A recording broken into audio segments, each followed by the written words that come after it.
ایک صحابی نے عرض کی حضور نماز میں دل نہیں لگتا، میرا قرآن پاک میں دل نہیں لگتا، درود و سلام میں دل نہیں لگتا۔ آمنہ کے معصوم لال نے کیا جواب دیا؟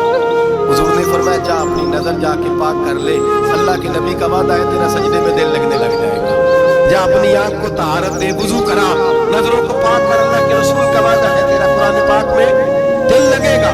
جا جا کے اپنی نظر کو پاک کر، وعدہ ہے تیری زبان پہ درود و سلام جاری ہو جائے گا، اللہ کا ذکر جاری ہو جائے گا۔ اور نماز کے جہاں اور بہت سارے فوائد ہیں وہاں یہ بھی ارشاد فرمایا کہ ان الصلاۃ تنہی عن الفحشاء والمنکر، فرمایا بے شک نماز منع کرتی ہے بے حیائی سے اور برے کاموں سے۔ نبی رحمت علیہ السلام کی خدمت میں عرض کیا گیا تھا کہ یا رسول اللہ صلی اللہ علیہ وسلم، ایک شخص رات کو نماز پڑھتا ہے پر سویرے چوری بھی کرتا ہے۔ ہم تو بڑی جلدی کہہ دیتے ہیں نا کہ کیا فائدہ اسے اس کی نماز کا، کیا فائدہ اسے اس کی عبادت کا۔ حضور صلی اللہ علیہ وسلم کی جب بارگاہ میں یہ سوال پوچھا گیا کہ حضور رات کو عبادت بھی ٹھیک کرتا ہے اور سویرے چوری بھی کرتا ہے، تو حکم کیا ہے؟ حضور علیہ السلام نے فرمایا اگر وہ پابندی سے نماز پڑھتا رہا نا تو اس کی نماز اس سے چوری چھڑوا دے گی،